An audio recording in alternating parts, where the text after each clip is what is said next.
The Prime Minister is in office but not in power.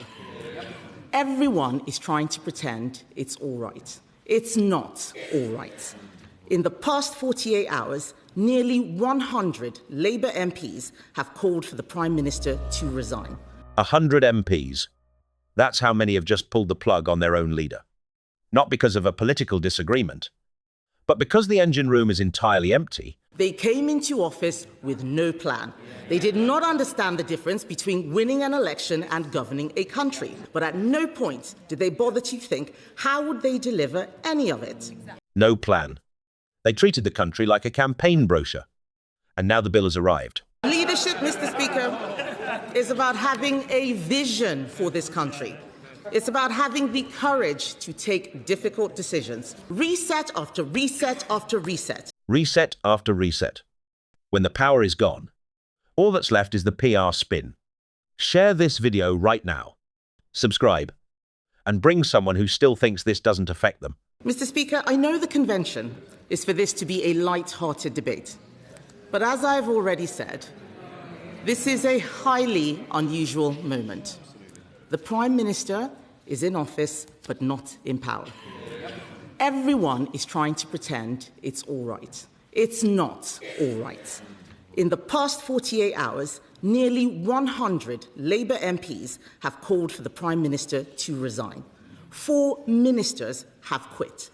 It is clear his authority has gone and that he will not be able to deliver what little there is in this King's Speech. This is a government less than 2 years in office, which has already run out of ideas and run out of road. So how did we get here? There is a great line in the musical Hamilton, Mr. Speaker. Winning is easy, governing is harder. Everything that has gone wrong in Labour's first 2 years comes back to one problem. They came into office with no plan. They did not understand the difference between winning an election and governing a country. It was very easy to make promises in opposition, promises to freeze council tax, promises to take £300 off energy bills, promises to the WASPy women. Hundreds of Labour MPs took photos with them to post on their Facebook pages and their websites and their election leaflets, but at no point did they bother to think, how would they deliver any of it? They didn't spend their time in opposition thinking deeply about the country's problems. They assumed that governing in the 2020s would be like governing in the 1990s. But it isn't. Britain is facing new structural problems. We have an ageing...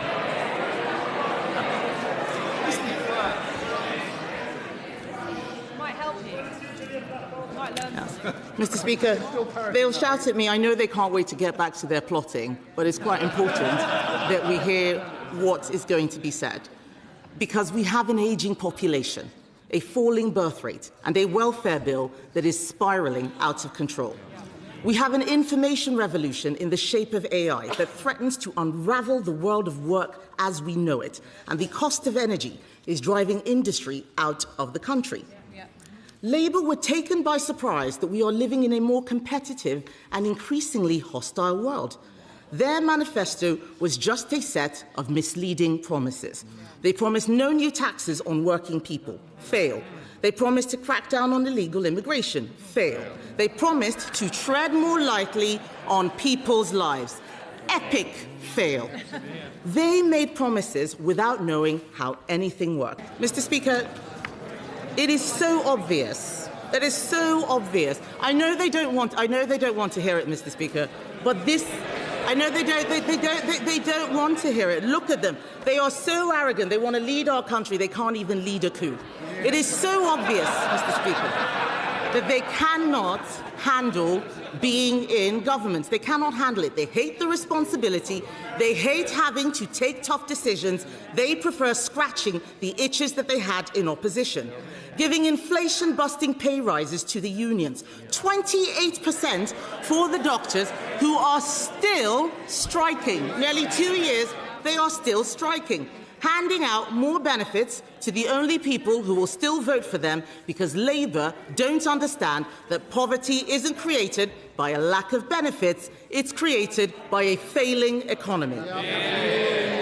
We spent Mr. Speaker, we spent the last session listening to Labour MPs telling us how great everything was going. No doubt we will hear lots of grandstanding speeches this week telling us what a fantastic job they did. How absurd, given the number of them demanding that the Prime Minister stands down. We counted, Mr. Speaker, there were 24 U-turns in that first parliamentary session. Winter fuel, family farms, grooming gangs, welfare reforms, social media for under-16s, day one workers' rights, the list goes on. And every single one of these U-turns had at its core a single issue: the Prime Minister's total lack of judgment. This is a man who, faced with a crisis of vision, charisma and electoral success, sent for Gordon Brown. Leadership, Mr. Speaker, is about having a vision for this country. It's about having the courage to take difficult decisions, persuading your party that those difficult decisions will pay off in time, and taking responsibility for your mistakes. He has failed on every count. We've had pillars, promises, 4-point plans, 5-point plans, missions, none of it achieving anything. Reset after reset after reset. Even if the Prime Minister does last long enough in office to deliver this gracious speech, the bills announced today do not remotely come close to what the country needs. I know that they're chuntering, Mr. Speaker. Not a single one of them actually dares to intervene on me in this speech. I do, Mr. Speaker, however, want to welcome the government's ongoing support to Ukraine and its commitment to NATO. In this increasingly dangerous world, it is more important than ever that we stand with our allies in the fight against tyranny. I also commend the government for its commitment to speed up the delivery of infrastructure, such as new nuclear. Too many governments have been frustrated in their attempts to deliver nuclear projects quickly, and we will support efforts to make this process simpler, faster and cheaper. I also want to be generous to the Home Secretary, because I can see that she is trying to do something about illegal immigration. But the elephant in the room is that she almost certainly won't be Home Secretary for much longer. Sadly, no one else in the Labour Party looks remotely interested in bringing down illegal immigration.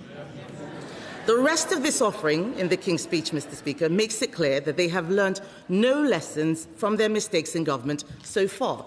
All we have is a load of re-announced policies, hounding our brave veterans through the courts, legislating for digital ID, a policy they told us they dropped, banning trail hunting, just more class war that makes no one's life better, scrapping NHS England, something the Prime Minister announced 14 months ago.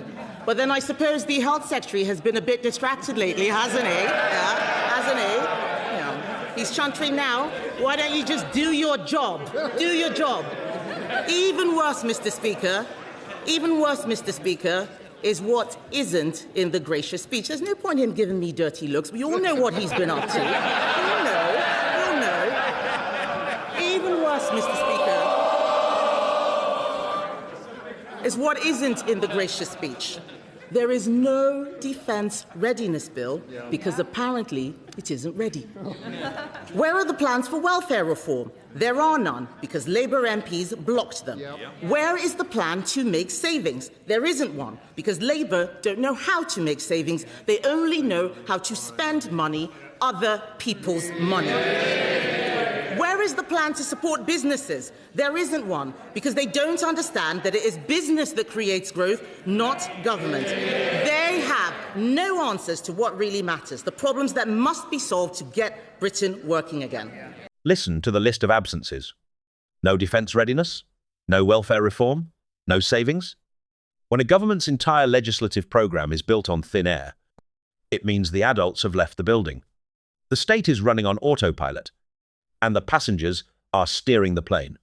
Now, Mr. Speaker, I will say that I do feel very sorry for Labour backbenchers. I do. They arrived here, not that... It's true, I do feel sorry for Labour backbenchers, I do.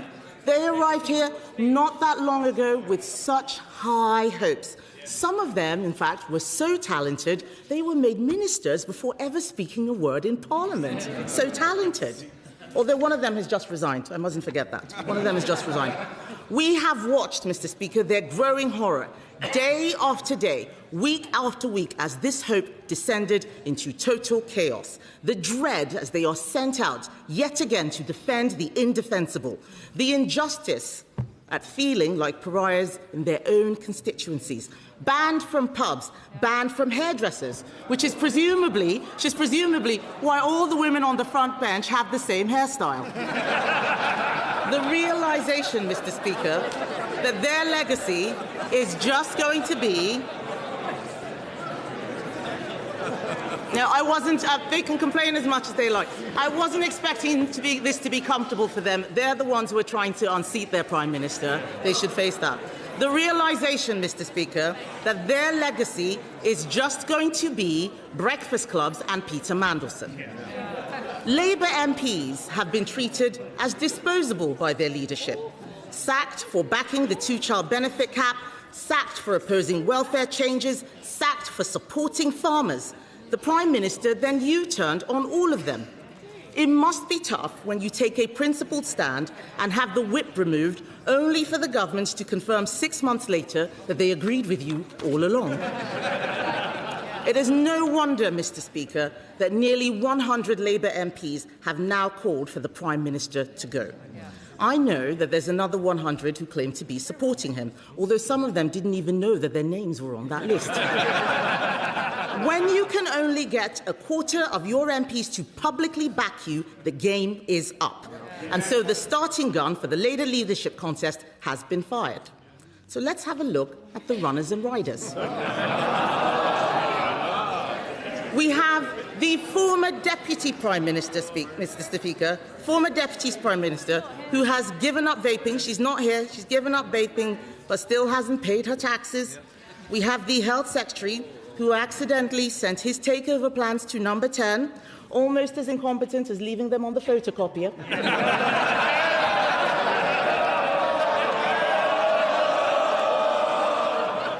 And we have, Mr. Speaker, the Mayor of Manchester. The Mayor of Manchester, Mr. Speaker. It is absolutely preposterous that the government is here laying out a programme as its ministers are resigning and a large proportion of the party is saying that the Prime Minister needs to go. The whole thing is totally illogical. Either Labour MPs agree with this agenda, in which case, why are they trying to get rid of the Prime Minister, or they don't agree with this agenda, in which case, what on earth are we all doing here? It is time to be brutally honest, Mr. Speaker. It is time to be brutally honest. The country is angry with the entire political class. All of us here. They are not happy with how we have been doing politics. It is time to get serious. I will give way. I will give way. The Right Honourable Lady seeks to lecture us on why it is that everyone is so fed up with the political class, but uses this opportunity not to lay out what the Conservatives would do, but to spend her time insulting everybody on this side. Surely that's not the way to proceed. Oh, I'm not done yet. I'm not done yet. There is plenty more coming. There is plenty more coming. And the Honourable Lady says she's getting a lecture. She is getting a lecture. She is getting a lecture. We're all getting a lecture because we are legislators of the United Kingdom. We were sent here to fix difficult things, not focus on our personal hobby horses, ranging from the petty to the puerile. I would say to members opposite, you don't need to be scared of the member for Clacton. I'm not. He is not the cause of Britain's problems. He is a symptom. No. He is. They are still, Mr. Speaker, they are still delusional. They are still delusional, Mr. Speaker. I'm sorry to puncture the bubble. I am not here to pretend that what is happening is not happening. They can all pretend and live in la-la land. I'm going to speak the truth to them. He is not the cause of Britain's problems. He is a symptom of the failure of the political class to focus on what matters. If you fix the problems that people care about, he goes away. But I will give way. I will give way. I'm very glad that she's given way, and she's saying that the honourable member for Clacton is a symptom of the problems. But would she agree that what she and he both have in common is that she very loosely agreed that we should race into war with America in Iran?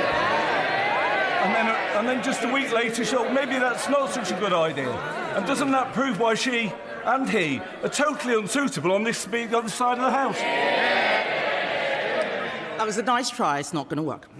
So, you cannot solve these problems, Mr. Speaker. You cannot solve the problems of the country unless you have a plan to fix the civil service, the regulators, the legislative straitjackets, powers transferred from Parliament to the courts.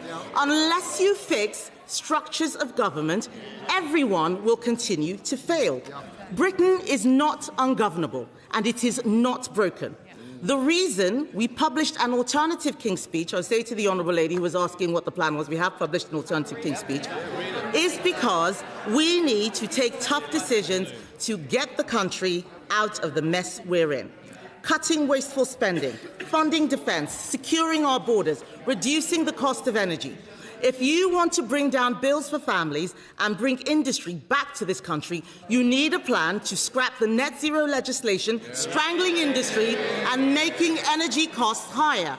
That's why we're proposing a cheap energy bill to do just that. If you want businesses to employ people, you need to stop crushing them with thousands of pages of employment laws and stop handing power to the unions. You need to stop hammering businesses with tax rises. That's why we're proposing a Get Britain Working bill that would scrap laws that are no longer fit for purpose and are killing jobs. If you want to get a grip on illegal immigration and remove foreign criminals from the country, you must have a plan to leave the ECHR and repeal the Human Rights Act. You must. Efforts to get control of our borders have been frustrated because power has been taken out of the hands of ministers. We need to bring that power back so that we don't have murderers staying in our country because the courts stop us from deporting them. Our alternative King's Speech shows how it can be done, letting the government, not the courts, decide who comes and goes. Prime ministers are going to keep running into problems until they deal with activist lawyers and international agreements that tie the government's hands against the interests of the British public. Oh, Mr. Speaker, they're chanting that it... Mr. Speaker, they're chanting that it's... Does someone want to stand up and tell us who they're supporting? Is it the plotters or the PM?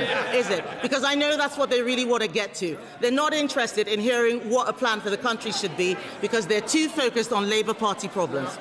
Mr. Speaker, we will keep running into these problems until they deal with activist lawyers and international agreements that tie the government's hands against the interests of the British public.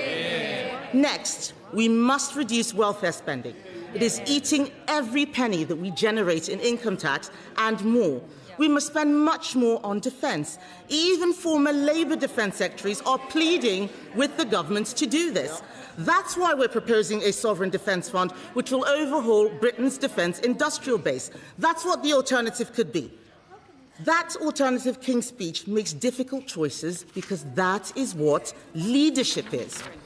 We have laid out these plans now because we are more than happy for Labour to take them. They might be our political opponents, Mr. Speaker, but we are all citizens of this country. We recognise the enormous challenges facing Britain. We want to see these problems solved, and so do our constituents. So here is the question, and I am pinning the best comment. If the Prime Minister has lost his authority and his MPs are in open revolt, which do you choose? A government that cannot govern, or an opposition that already has the plan? Leave your answer below. Follow for the next one, because they're not done talking, and neither are we.